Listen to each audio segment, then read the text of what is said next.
તો અમદાવાદના દરિયાપુરમાં મદ્રેસાના સર્વેનો મામલો સામે આવી રહ્યો છે। વાત કરીએ અમદાવાદની તો અમદાવાદમાં દરિયાપુર મદ્રેસામાં સર્વેનો મામલો પ્રકાશમાં આવી રહ્યો છે। પોલીસ અને ક્રાઇમ બ્રાન્ચે સર્ચ ઓપરેશન હાથ ધર્યું છે। આ સાથે જ સમગ્ર કેસમાં હાલ 5 આરોપી ફરાર થયા છે તેવી માહિતી પણ પ્રકાશમાં આવી રહી છે।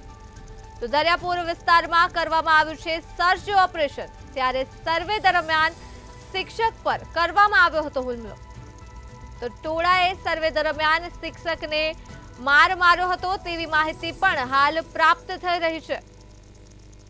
સમગ્ર ઘટના અંગે પોલીસે હાલ 2 આરોપીઓની ધરપકડ કરી છે। તો મહત્વના સમાચાર અમદાવાદથી। અમદાવાદમાં દરિયાપુર મદ્રેસામાં સર્વેનો મામલો સામે આવી રહ્યો છે।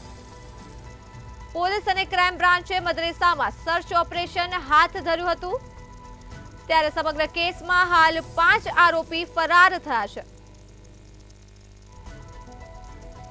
તો આ મુદ્દે જ આપણી સાથે સંવાદદાતા રવિ ભાવસાર ફોન લાઈન પર જોડાયા છે। જી રવિ, અમદાવાદ દરિયાપુર મદ્રેસામાં સર્વેનો મામલો પ્રકાશમાં આવી રહ્યો છે, શું છે વધુ વિગત?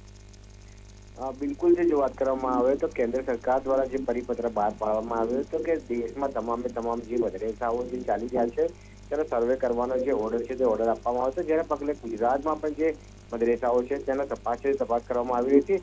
અમદાવાદના દરિયાપુર વિસ્તારમાં આવેલા મદ્રેસામાં એક શિક્ષક દ્વારા જે તપાસ કરવા ગયા હતા તે દરમિયાન આસપાસના રહીશો જોડે જે ઉગ્ર ઘર્ષણ અને ક્યાંક ને ક્યાંક જે તપાસવા માટે મદ્રેસા તપાસવા માટેના દસ્તાવેજ છે દસ્તાવેજ આસપાસના લોકો છે તેમને માંગ્યા હતા, જ્યારે શિક્ષક દ્વારા જે દસ્તાવેજ છે તે દસ્તાવેજ પણ બતાવવામાં આવ્યા હતા, પરંતુ ક્યાંક ને ક્યાંક અસામાજિક તત્વો દ્વારા જે શિક્ષક છે તે શિક્ષકને મૂળ માર મારવામાં આવ્યો હતો, જેને પગલે દરિયાપુર પોલીસ દ્વારા જે 5 આરોપીઓ વિરુદ્ધ ફરિયાદ છે તે ફરિયાદ નોંધવામાં આવી હતી। અને સાથે જ વાત કરવામાં આવે તો 2 આરોપીઓની ધરપકડ છે તે દરિયાપુર પોલીસે કરી દીધી હતી। ત્યારબાદ અમદાવાદ ક્રાઇમ બ્રાન્ચ પણ ક્યાંક ને ક્યાંક હરકતમાં આવી ગયું તેવું સ્પષ્ટપણે લાગી રહ્યું છે।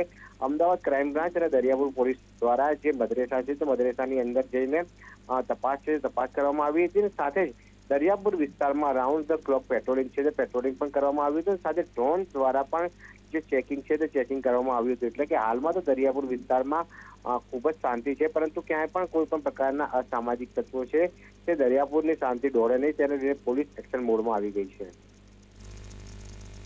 જી રવિ, સમગ્ર માહિતી બદલ આભાર। મહત્વના સમાચાર અમદાવાદથી પ્રાપ્ત થઈ રહ્યા છે। દરિયાપુર મદ્રેસામાં સર્વેનો મામલો પ્રકાશમાં આવી રહ્યો છે।